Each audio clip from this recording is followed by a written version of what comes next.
ஒரு ஸ்கூல் போற பொண்ணுக்கும் ஒரு முதிர்ந்த இளைஞருக்கும் இடையே ஒரு நல்ல நெருக்கமான அன்பு இருக்கு. அந்த அன்புக்கு பேர் என்ன அப்படின்னு கேட்டீங்கன்னா, அந்த இளைஞன் காட்டுறது அன்பா காதலான அவளுக்கு குழப்பமாவே இருக்கு. ஆனா அந்த பெண் அவனை பயங்கரமா காதலிக்கிறா. அவனை கண்டாலே அவளுக்கு எக்ஸைட்மெண்ட் ஆகுது. அது இன்ஃபேக்சுவேஷனா இல்லை அந்த வயசுக்கு மீறின ஒரு அந்த வயது பெரிய ஆட்கள் மேல இருக்கிற காதலா இல்லை ஒரு க்ரஷ்ஷா, இது எதுவுமே சொல்ல முடியாம இருந்தாலும் கூட அவளுக்கு அவள் மேல் மகா காதல் இருக்கிறது.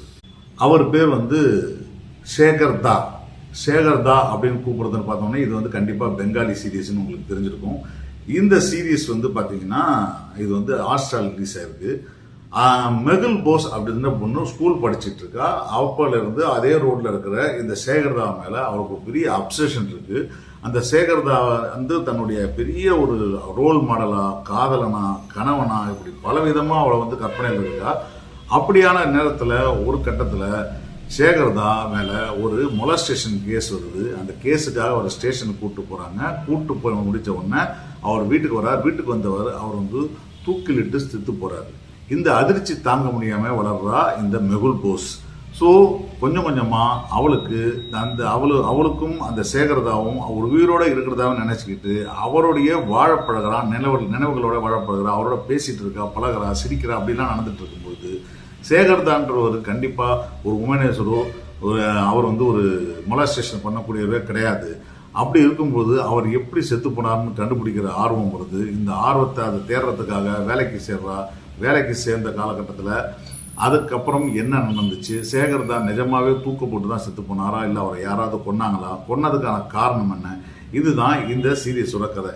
இந்த சீரியஸ் 2019 ரிலீஸ் ஆன பரிணிதா அப்படின்ற ஒரு பெங்காலி படத்துடைய ரீமேக் தான். இந்த சீரியஸை எழுதி இயக்கி இருக்கிறது யாருன்னு பார்த்தீங்கன்னா ராஜ் சக்கரவர்த்தி அப்படின்றவர் தான் இந்த சீரியஸ் எழுதி இயக்கி இருக்கிறாரு. இது அதித்தி சுதீர் அண்ட் பர்கா பிசிதீர், ரியாசன் நடிச்சிருக்காங்க. அதுக்கப்புறம் பார்த்தீங்கன்னா பரம்பிரதா சட்டோபாத்தியாயா அப்படி அவர் நடிச்சிருக்கிறாரு.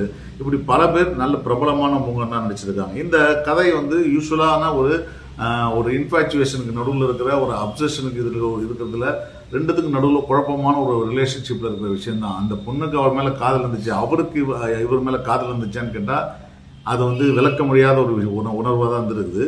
ஸோ அந்த உணர்வு தான் இந்த பொண்ணு அவனுடைய சாவை தேடி கண்டுபிடிச்சி யார் குற்றவாளின்னு கண்டுபிடிக்கிறதுக்கான முயற்சி பண்றாங்க. இந்த கதையே ஒரு காலகட்டங்கள் நான் லீனியரா போனதுனால கதையும் நான் லீனியராக தான் போகுது. அந்த நான் லீனியர் கதை எப்படி மக்களுக்கு சொல்லப்படுதுன்றது தான், சுவாரஸ்யமா சொல்லப்பட்டிருக்கா இல்லைன்றது தான் இந்த சீரியஸோட ஒரு பெரிய ப்ளஸ் பாயிண்ட்.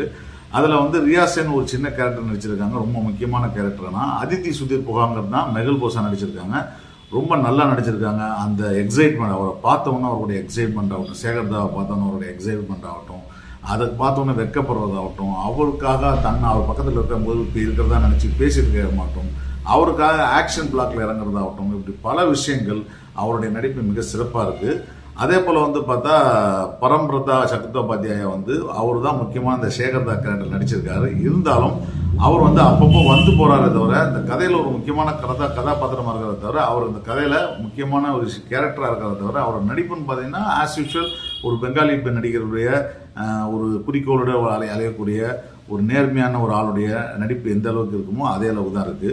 மற்றபடி இந்த சீசன்ல ஒரு சீசன்லயே முடிச்சிட்டாங்க. நிறைய ஆக்ஷன் பிளாக்ஸ் இருக்கு, ஃபைட்ஸ் இருக்கு, ஹீரோயின் ஓரியன்ட் ஒரு ஆக்ஷன் பிளாக்ஸ் எல்லாம் நிறைய இருக்கு, கன் ஃபைட்ஸ்லாம் இருக்கு. இதையெல்லாம் தாண்டி இந்த கதை சொன்ன விதம் மட்டும்தான் எனக்கு ரொம்ப பிடிச்சிருந்தது. இந்த கதையை ஒரு நான் லீனியர் சொல்லியிருந்தாங்க. அந்த நான் லீனியர் கதை சொல்லும்போது இந்த பாசிட்டிவ் பிரச்சனையை கனெக்ட் பண்றது, இதுக்கப்புறம் கண்டுபிடிக்கிறதுக்கான முயற்சியில் கொஞ்சம் அலையிறது, இதெல்லாம் திரைக்கதையா சொன்ன விதம் ரொம்ப இன்ட்ரெஸ்டா இருந்ததுனால இந்த சீரீஸை பார்த்தேன்.